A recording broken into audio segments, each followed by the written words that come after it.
मसीह भाई बहनों को जय मसीह की। आइए मेरे प्यारो, आइए आज का वचन सुनिए, प्रभु का आशीष पाइए, आनंद खुशी को प्राप्त करें। तो जो लोग नए हैं कृपया इस चैनल को सब्सक्राइब कर दें। तो आइए हम वचन चालू करते हैं। यहाँ पर मत्ती की किताब से है, अध्याय 6 है और वचन 2 है।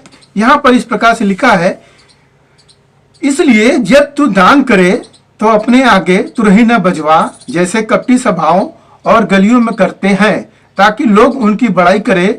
मैं तुमसे सच कहता हूं कि वे अपना प्रतिफल पा चुके। परंतु जब तू दान करे तो जो तेरा दाहिना हाथ करता है उसे तेरा बायां हाथ न जानने पाए, ताकि तेरा दान गुप्त रहे, और तब तेरा पिता जो गुप्त में देखता है तुझे प्रतिफल देगा। हालेलुया, परमेश्वर की स्तुति हो। मेरे प्यारो, यहाँ पर दान के विषय में बताया गया है कि दान जब लोग करते हैं तो दिखावा करने लगते हैं, मगर प्रभु क्या कह रहे हैं कि वह दान तुम गुप्त में दो, कि जो तुम्हारा स्वर्गीय पिता है वह तुम्हें प्रतिफल दे। तो क्या दान दिखाकर देना चाहिए?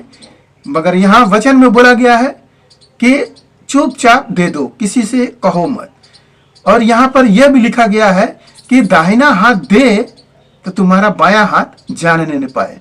इसका भेद क्या है? इसका भेद मैं अभी आपको खोलता हूं। आप अब्राहम को जानते होंगे, किताब में अब्राहम को परमेश्वर चुने। उसको जब कोई संतान नहीं था, परमेश्वर ने उसे एक संतान दिया और वो बुढ़ौती में संतान हुआ था।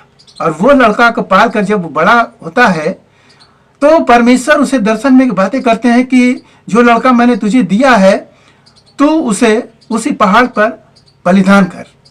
तो वो क्या करता है, वह लिखा है कि तड़के उठकर उस लड़के को लेता है और जानवर लेता है, मतलब गधा खच्चर, और अपने दास को लेता है और उस लड़के को लेता है, लेकर वह चल देता है भोर में ही, किसी से नहीं बताता है। और वो जाता है और उसी पहाड़ पर पहुंचता है। तो वो लड़का कहता है, पिताजी आप जानवर तो लाए नहीं, बलिदान कैसे होगा? तो वो कहते हैं परमेश्वर जो है वो सहायता करेगा, वो देगा।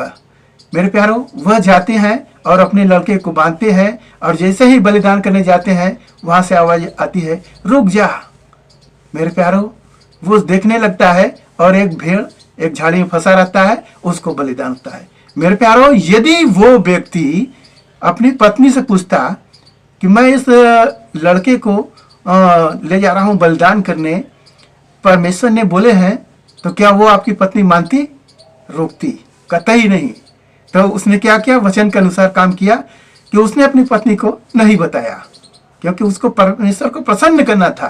तो मेरे प्यारो, यदि हम दान करते हैं तो अगर पत्नी को बता रहे हैं तो पत्नी क्या करती है?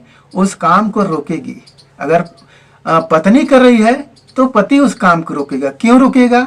यह कार्य स्वर्गीय धन एकत्र होने वाला है। यह संसार की जो धन है, इस धन को कमा लेंगे और वह धन उससे भी ज्यादा है, क्योंकि हम मेहनत करके पैसा कमाते हैं, जुटाते हैं। जुटाने में सबसे ज्यादा समय लगता है, जुटता नहीं जल्दी। तो वही है स्वर्गीय धन जुटाना, बड़ी मुश्किल से जुटता है। दान देना आसान बात नहीं है। तो मेरे प्यारो, देना भी जरूरी है। अगर हम नहीं देंगे तो हम मसीह को देखिए, मसीह हमारे लिए कलवरी क्रूस पर अपने आप को दे दिया ताकि हम मोल लिए जाए। मेरे प्यारो, उन्होंने अपना प्राण दे दिया। तो क्या हमें कुछ रुपए के कुछ और कुछ देने के लिए क्या हम नहीं दे सकते हैं? मेरे प्यारो, हमें देना चाहिए। प्रभु भी कहते हैं, दोगे तो तुम्हारे खत्ते भरे रहेंगे, अन्न दोगे तो अन्न भरे रहेंगे, जो चीज दोगे वह परमेश्वर लौटाएंगे। मेरे प्यारो, हम परमेश्वर के बच्चे हैं, हम उस वचन के अनुसार चलेंगे तो हमें दान देना जरूरी है, क्योंकि रोकने वाले दूसरे नहीं बल्कि हमारे घर के ही लोग होंगे। तो मेरे प्यारो, यह काम बड़ा कठिन है, मगर इसको करना भी जरूरी है। जैसे कोई व्यक्ति लाखों रुपया परिश्रम करके कमाए और उससे कोई मांगे तो क्या देगा? नहीं दे पाएगा। मगर क्या करना है? हमें उसको भी देना है, उसमें से भी देना है, तभी मेरा वह स्वर्गीय धन बचेगा। वो हमारा खत्ता भरे रहेगा। प्रभु कहते हैं कि इस संसार का जो धन तुम जुटाओगे तो चोरी होने का डर रहेगा, काई पकड़ने का डर होगा और कोई उड़ा ले जाएगा। मगर जहाँ तुम स्वर्गीय धन जुटाओगे तो जहाँ तेरा धन होगा वहाँ तेरा मन भी लगा रहेगा। हालेलुया। तो आइए इस वचन से आपको कुछ मिला होगा कि दान हमें किस प्रकार से देना चाहिए। हमें दिखावा नहीं करना चाहिए संसार की तरह से, हमें गुप्त में देना चाहिए। तो आइए आपके लिए हम प्रार्थना करते हैं। मान परमेश्वर, हम आपका धन्यवाद करते हैं मसीह राजा। प्रार्थना करते हैं प्रभु जी आज के दान के लिए पिता परमेश्वर। हालेलुया। प्रभु आपने बताया कि दान गुप्त में दो। मेरे प्रभु ऐसा ही होने के लिए हम सबको चुने पिता। जो अंधकार की शक्तियां हमें रोकती है पिता इसी कार्य को करने के लिए, प्रभु तू रास्ता खोल पिता परमेश्वर। इसी कार्य को करने के लिए प्रभु हम सबको सफल कर। धन्यवाद पिता। जो यह कार्यक्रम देखा पिता उसके घर परिवार में सुख शांति बनी रहे, आशीष फले। धन्यवाद करते हुए प्रार्थना मसीह यीशु के नाम में, आमीन।